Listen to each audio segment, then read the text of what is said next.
Hello, we're back again with a short story by James Joyce. Last time, we were sort of talking about how you would work through the literary analysis framework. We talked about setting and we talked about character. Now we're going to talk about point of view. Often, point of view is the narration, so who the story is being told from, but that's not always true, and it's not as simple as that. So you might be familiar with point of view in that it is usually first person, second person, or third person. So first person would be I and me. I go to the store, I'm looking for bread. Second person is pretty rare, but it is effective in some cases. It's actually more common in rhetoric than it is in literature, but this would be the you. So you go to the store, you look for bread. Yeah, it's a little bit less common in literature. Third person would be they or he, she. So she went to the store, she was looking for bread. That's the really simple way to look about point of view. And then you can even dig in a little bit differently. So third person is usually the most common way that you're going to see literature being written, is from somebody else's point of view, not from a, from a narrator. There's a few types of third person. The most common are omniscient and limited. So omniscient, so omni meaning all, omniscient means all knowing. So sometimes you have a point of view where every character's thoughts are clearly understandable to the reader. So instead of just following one character, you're following multiple characters and you're getting insight into everything that they're thinking. Versus third person limited, you're only getting one character's thoughts and ideas. So the other characters are there, but you're only seeing them through the lens of that other character. Still staying third person. So third person omniscient would be something like, she was going to the grocery store, she was looking for bread. The cashier thought she looked quite interesting that day. Versus limited, she went to the grocery store, she was looking for bread. The cashier seemed to be looking at her. So you don't get the cashier's thoughts. You get what the main character is seeing, but you can't actually see inside the other people's heads. So that's third person limited. That's like the surface layer. What you need to do then is actually think about perspective, okay? So the author is picking a point of view on purpose. What does that point of view tell you about their perspective? What do they think about the world? Why would they choose to give us the thoughts of a character or not? And then also some other things to think about with a point of view is, do you have an unreliable narrator? Sometimes you can get really wrapped up in believing that the characters are telling you the truth, but we know that in real life, that's not even how it works. Sometimes when you're examining a situation, you misread it. You misunderstand what's going on, or you misunderstand somebody's words, or something's happening over here that you're paying attention to, but you're missing what's going on over here. So, or in some cases, you can have a narrator who's outright lying to you. Someone who's really, really famous for that is Vladimir Nabokov. His narrators are notorious for just lying to the reader. So you can have an unreliable narrator or an unreliable character. Also think about how their perspective might change. So how does it change over the course of the text? Is their perspective shifting or not? And then you might see that word down at the bottom. I always mispronounce it, and it's not really that important that you get the pronunciation right, but just maybe that you recognize the word if you see it in writing. A Bildungsroman is a type of story. It's basically what we might call a coming of age story. So it's where you have a younger narrator or a naive protagonist, and then the whole story is basically their growth, watching them grow over a period of time, understanding the world, becoming more of an adult. So that's just a kind of a thing to think about, is because a lot of novels, really a lot of them, are coming of age novels of you as an audience member growing with a character and watching their perspective change, their point of view change. So to kind of give you an example, let's continue reading Araby. And let's focus on the point of view. That's what we're looking for here. Let's look at point of view and perspective, okay? So let me get my little annotation thing here. Here we go. Okay, so we have her image accompanied me, even in places the most hostile to romance. On Saturday evenings when my aunt went marketing, I had to go to carry some of the parcels. We walked through the flaring streets, jostled by drunken men and bargaining women, amid the curses of laborers, the shrill litanies of shop boys who stood on guard by the barrels of pigs' cheeks, the nasal chanting of street singers who sang a "Come all you about, oh Donovan Rosa," or a ballad about the troubles in our native land. These noises converged in a single sensation of life for me. I imagined that I bore my chalice safely among a throng of foes. Her name sprang to my lips at moments in strange prayers and praises which I myself did not understand. My eyes were often full of tears.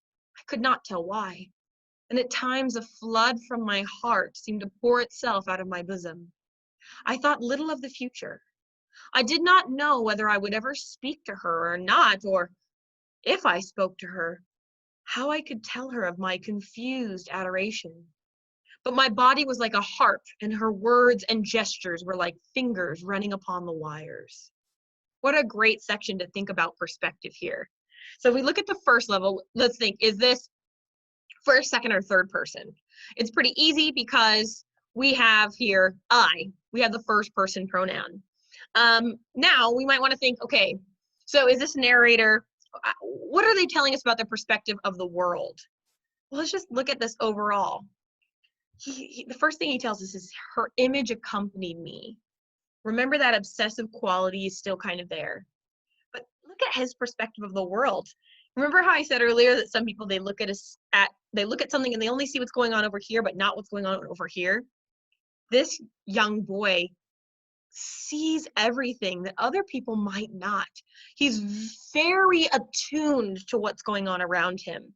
As they walk through the streets, he sees that he's jostled by drunken men and bargaining women, the curses of laborers, the shrill litany. So a litany is like a song, like a little ditty of the shop boys who are standing on guard, the chanting of street singers. And then he says that these noises converged in a single sensation of life for me.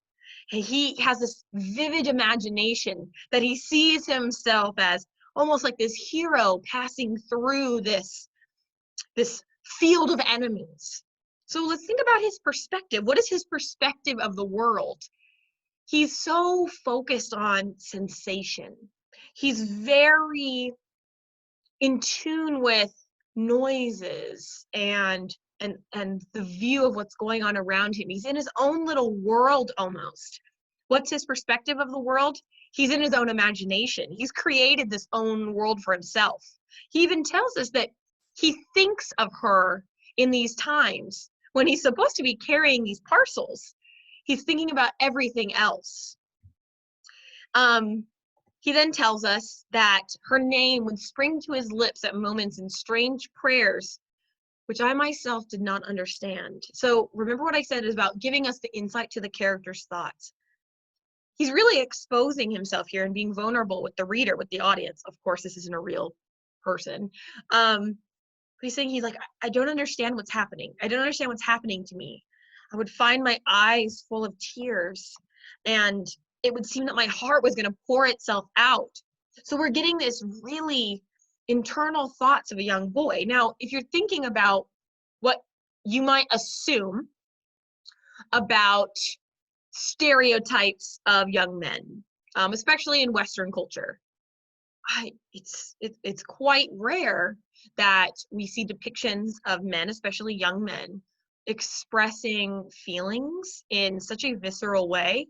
Of course, I'm saying this is a stereotype, of course, and it's a really damaging one, actually, because when you don't see that in the world, you don't see men able to express their feelings, and maybe you feel, if you're a man, that you can't either, or you shouldn't.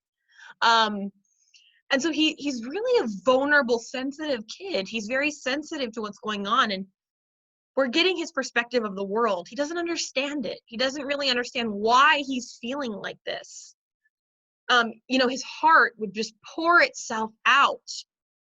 And we even get his thoughts about the future. I didn't know whether I would ever speak to her, or if I did, how I could even tell her what I'm feeling, right? So if we're going back and we're thinking about what this tells us about the point of view, okay? So what's his perspective of the world? He sees it as sort of like this wonderful place of just, or maybe not wonderful, maybe magical in some way, or almost surreal. And he views all these competing sensations, and he can't really focus on what's really going on. He has his own imagination that's kind of running wild. So why is he giving us the thoughts of this character? Well, obviously we haven't read the ending yet, but I'm going to assume if we're seeing this young boy who's confused and doesn't know what to say, there's going to be a resolution around that. The end of the story, he's either going to say it and it's going to go well, or he's going to say it and it's going to go poorly, or he's not going to say it and it goes well, or he's not going to say it and it goes poorly. Lots of choices, it seems like, but really there's 4 outcomes here. He's either going to speak or not speak to her, and it's either going to go well or not well. And so we're getting his inner thoughts because we might have been in this similar situation before. Why are we getting these thoughts about this young boy who's confused about his emotions for someone? Because we too, as the audience, might have felt this way. Does he seem unreliable? I'm going to go out on a limb here and say that most children and teenagers are unreliable narrators. I think to some degree we all are, and all characters are, but you know, he's seeing the world through his lens. And you know, we haven't even heard anything from the sister. We don't even know her name. We don't know anything. And he's got this obsession with her, but we have no idea anything about her or how she might feel. So we can probably assume there's going to be a change. We just haven't got there yet. We just don't know what the change is, but we should be keeping hold of it, and we should be thinking about that. And is this definitely going to be a coming of age story? There's going to be an aspect of that. So that's where we're going to leave off for point of view. And then just follow along next time so you can see where we go from here.